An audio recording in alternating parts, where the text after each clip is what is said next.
Jadi ada seorang suami yang lagi nungguin istrinya pulang, tapi setelah seminggu yang muncul bukanlah istrinya, melainkan seorang polisi yang bilang kalau istrinya telah diubah menjadi pakaian.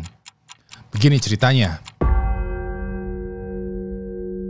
Pada tanggal 23 Februari tahun 2005, ada seorang pria bernama Wang berdiri di depan rumahnya di kota Xi'an, Provinsi Shanxi, negara Tiongkok. Pada malam yang hujan ini, dia kelihatan berdiri gelisah, ngerokok tanpa henti, tatapannya kosong, dan tangannya itu gemeteran. Diketahui ya, istrinya yang bernama Yanlan udah seminggu nih nggak pulang-pulang. Katanya mereka sempat bertengkar besar yang ujung-ujungnya Yanlan itu membanting pintu rumah lalu pergi begitu aja. Waktu pergi ini, Yanlan cuman bawa tas kecil aja yang biasa digunakan untuk nongkrong, gak bawa pakaian banyak, koper atau juga barang-barang lain. Nah, dikarenakan khawatir, Wang nungguin nih istrinya di depan rumah untuk pulang, tapi udah lewat dari 2 malam, Yanlan masih nggak ada kabar. Ya udah deh, waktu itu Wang memutuskan untuk melapor ke polisi kalau istrinya telah menghilang. Pas ini, ketika menerima laporan Wang, polisi langsung bergerak dan melakukan investigasi. Hasilnya, polisi menemukan beberapa petunjuk yang memiliki banyak keanehan. Petunjuk pertamanya adalah riwayat transaksi bank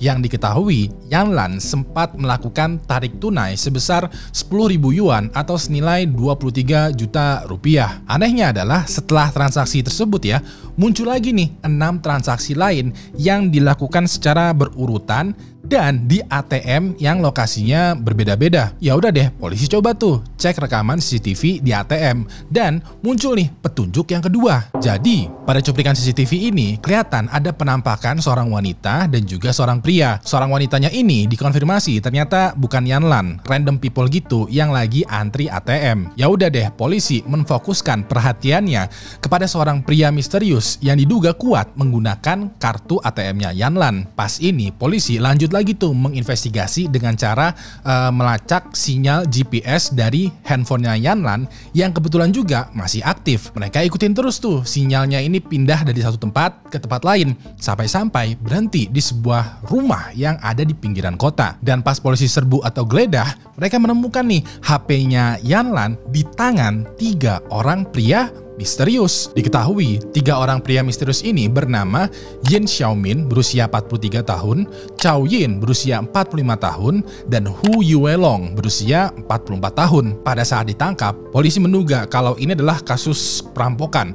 Kayak 3 orang pria yang merampok Yanlan, dia menyerahkan HP dan ATM-nya, lalu dia kabur entah kemana. Tapi pas masuk ke ruang interogasi, dugaan polisi langsung dipatahkan karena terjadi juga nih peristiwa yang lebih mengerikan lagi. Pas itu, polisi mendapatkan laporan aneh dari warga yang bilang kalau dia melihat homeless people gelandangan lagi jalan-jalan menggunakan rompi kulit. Yang membuatnya menjadi aneh adalah rompinya ini katanya terbuat dari kulit manusia. Polisi awalnya mengira kalau laporan ini bercanda nih, tapi karena satu warga ini ngeyel terus-terusan yang ngotot gitu, polisi akhirnya mengirimkan beberapa petugas ke taman. Dan pas petugas melihat langsung, mereka semua terdiam karena rompi yang dipakai sama gelandangan ini ternyata beneran terbuat dari kulit manusia. Gak pakai lama, homeless people langsung diamankan, ditangkap, dan juga diinterogasi. Ditanyain nih perihal rompi kulit manusia yang dia pakai. Dengan simpelnya, pada momen ini homeless people menjawab, "Teing." Polisi gali lebih dalam lagi dong, karena bisa jadi homeless people ini, gelandangan inilah pelakunya. Walaupun begitu, homeless people ini bersumpah kalau dia nggak tahu. Dia pikir itu cuman kulit sintetis aja karena dia nemu tergeletak gitu, kayak barang usang yang udah nggak dipakai.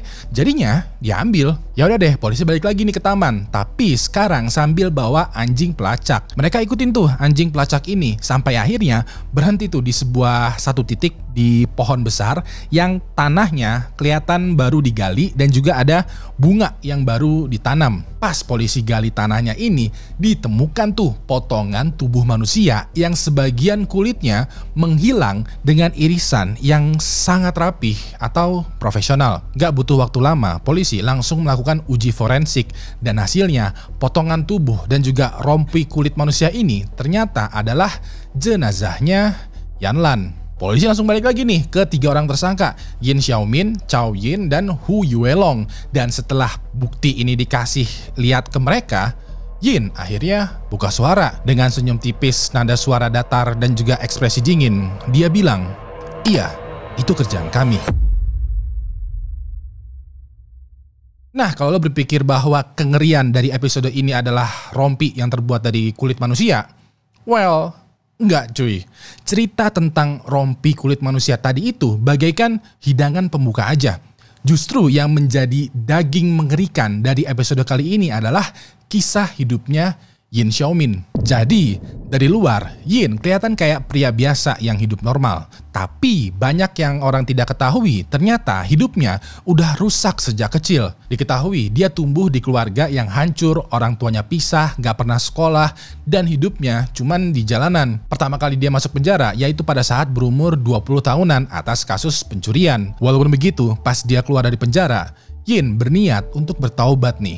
Dia berjanji gitu untuk mengubah hidupnya lebih baik lagi. Sayangnya dikarenakan dia udah punya catatan kriminal, gak ada yang mau menerima perubahannya. Setiap kali melamar kerja, ditolak. Setiap kali nyari tempat tinggal, diusir. Dikarenakan frustasi, dia berpikiran, kalau dunia ini gak mau terima gue, kenapa pula gue harus menerima dunia ini? Dari situlah kebencian atau kemurkaan Yin terhadap dunia ini itu mulai lahir.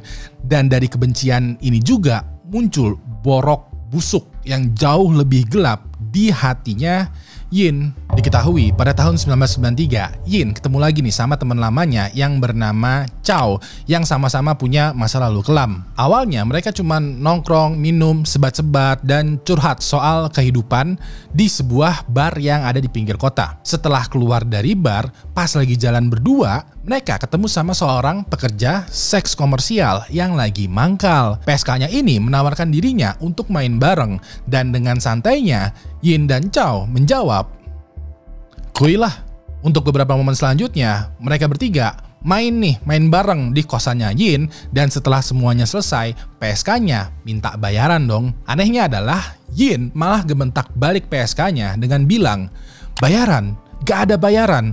Kalau lo mau keluar dari sini hidup-hidup, justru lo yang mesti bayar kita." Pada momen ini PSK-nya kaget dong. Dia langsung teriak histeris dan berusaha tuh untuk kabur. Disinilah Yin langsung menangkap PSK-nya, menjatuhkannya, memukulnya sampai babak belur, sampai meninggal juga. Bahkan udah meninggal aja, Yin masih terus pukulin. Kayak Yin yang memiliki dendam dan kebencian terhadap dunia, itu dia limpahkan semuanya amarahnya kepada satu random PSK. Sementara itu, Cao diem aja nih, sebat-sebat gitu ngeliatin Yin dengan tatapan yang dingin yang masih terus-terusan memukulin jenazah PSK. Dan begitu Yin udah puas mukulin, Cao tanpa disuruh itu langsung memotong tubuh PSK-nya lalu membuang potongannya ke sungai dan berbagai macam tempat. Anehnya, setelah 1 bulan mereka melakukan penghabisan terhadap PSK, gak ada satupun laporan atau polisi yang menangkap mereka. Seakan-akan kayak gak ada yang notice kalau PSK-nya telah mereka habisin. Seakan-akan gak ada yang nyariin PSK-nya tadi. Dari sini, Yin mulai sadar dan berpikiran, kalau gak ada yang peduli sama mereka, artinya gak ada yang bakal nyariin mereka kalau mereka kita habisin. Dari sinilah kegilaan berantai Yin dan Cao dimulai. Selama 2 tahun selanjutnya, mereka berdua terus tuh mengulangin hal yang sama. Mereka bakalan menargetkan wanita yang dianggap gak punya siapa-siapa. Dan setiap kali mereka melakukannya, mereka belajar sesuatu yang baru. Mereka mulai paham tuh cara menghilangkan jejak, cara memakai cairan kimia, bahkan juga cara memotong tubuh tanpa meninggalkan noda. Terlebih lagi ya, Yin dan Cao mulai nih baca-baca buku tentang kedokteran, anatomi tubuh manusia, sampai juga belajar dasar-dasar kimia. Bagi mereka ya, menghabisi wanita itu bukan cuman kejahatan aja, melainkan juga semacam proyek ilmiah. Semakin gila lagi adalah Yin dan Cao mulai bereksperimen dengan kulit korbannya. Waktu itu mereka mengulitin korbannya untuk dijadikan rompi, bantal kecil, pakaian, ornamen, dan lain sebagainya. Beberapa produk yang sekiranya bagus, mereka bakal jual nih dengan harga yang murah. Sedangkan produk yang sekiranya kurang, mereka bakalan buang atau mereka simpan aja sebagai kenang-kenangan. Bahkan ya, dalam interogasinya, Yin sempat bilang, Gue cuma pengen tahu seberapa jauh manusia bisa dikupas sebelum kehilangan identitasnya. Pada tahun 1998, terhitung 5 tahun setelah aksi penghabisan yang pertama nih ya, Yin dan Chow dengan PD-nya nih ya merekrut 1 orang lagi. Waktu itu mereka merekrut Hu Yuelong yang diketahui adalah teman lama mereka di penjara yang sama gilanya dengan mereka. Kalau Chow adalah tangan kanan, Hu itu adalah tangan kirinya yang tugasnya adalah menyiapkan kimia, mempersiapkan jenazah untuk dipotong, dan juga membersihkan TKP. Gak lama setelah Hu gabung, Yin kepikiran nih sebuah ide yang lebih gila lagi. Waktu itu dia mau buka agen detektif tipu-tipu. Konsepnya sederhana, mereka bakalan buka kantor sederhana, tepatnya di kosannya Yin, dan mereka bertiga bakalan menyamar menjadi detektif. Nah, target marketingnya mereka adalah wanita-wanita yang mempunyai masalah rumah tangga yang membutuhkan jasa penyelidikan suami selingkuh. Begitu ada calon korban datang untuk berkonsultasi, mereka bakalan jebak wanita ini untuk menyerahkan seluruh harta bendanya. Begitu udah diserahkan, korbannya bakalan dipotong, dikulitin, dibuat menjadi merchandise, lalu jenazahnya bakalan dikubur di tempat terpencil. Dan selama 5 tahun selanjutnya, bisnis detektif palsu mereka itu berjalan lancar tanpa ketahuan sedikit pun. Dan sejauh ini sudah ada 9 wanita yang mereka habisin sampai jejaknya itu nggak ada. Tapi semuanya berubah ketika Yanlan datang. Jadi menurut kesaksiannya Yin, Chow, dan Hu, Yanlan sempat datang tuh ya ke agensi detektif palsu untuk meminta bantuan menginvestigasi suaminya Wang yang diduga selingkuh. Sayangnya pas Yanlan sampai ke kantor detektif ini, dia diancam, dipaksa ngasih PIN ATM, dirampok, dihabisin, dikulitin, dan jenazahnya dikubur di tanam. Kulitnya Yanlan itu mereka buat jadi rompi yang entah karena alasan apa, mereka tinggalin aja tuh di sekitaran taman yang ujung-ujungnya diambil sama homeless people. Ya udah deh, pada tanggal 26 April tahun 2006, Pengadilan Kota Xi'an menjatuhkan hukuman mati buat Yin, Chow, dan Hu. Gua nggak tahu persis nih ya total keseluruhan dari korbannya mereka, dikarenakan artikelnya itu kebanyakan pakai bahasa Mandarin dan susah ditemukan. Tapi sejauh yang gua temukan, selama 5 tahun kantor detektif palsu mereka buka, korbannya aja udah 9 wanita, sedangkan mereka itu beraksi kurang lebih selama 12 tahun. Jadinya besar kemungkinan korbannya mereka itu bisa lebih dari 9 orang. Walaupun begitu, sebelum eksekusi, Yin sempat yapping satu kalimat yang bikin semua orang di ruang sidang terdiam. Waktu itu, dia bilang, "Bukan aku yang salah, melainkan masyarakatlah yang seharusnya disalahkan." Sebagaimana yang gue ceritain tadi ya, mereka bertiga melakukan aksinya karena mereka tidak diberikan kesempatan nih oleh masyarakat. Mereka jadinya membenci masyarakat, murka terhadap situasi hidup yang gak kunjung membaik, yang ujung-ujungnya melampiaskan semua emosinya dengan cara menghabisi banyak orang. Banyak yang marah nih ya mendengar kalimat terakhirnya Yin, tapi banyak juga yang terdiam karena entah kenapa kalimatnya terdengar jujur. Pahit tapi jujur. Sementara itu, Wang, suaminya Yanlan, itu nggak pernah bisa pulih. Dia cuma bilang, kalau aja waktu itu kami nggak bertengkar, mungkin dia masih hidup. Dan tiap tahun, Wang masih datang tuh ke taman tempat dimana jenazahnya Yanlan ditemukan. Bukan buat menabur bunga, tapi buat diem aja ngelihat tanah yang dulu dipakai untuk mengubur jenazah istrinya. Sampai sekarang, tamannya ini masih ada, menyimpan kenangan dari sebuah rompi yang terbuat dari kulit manusia.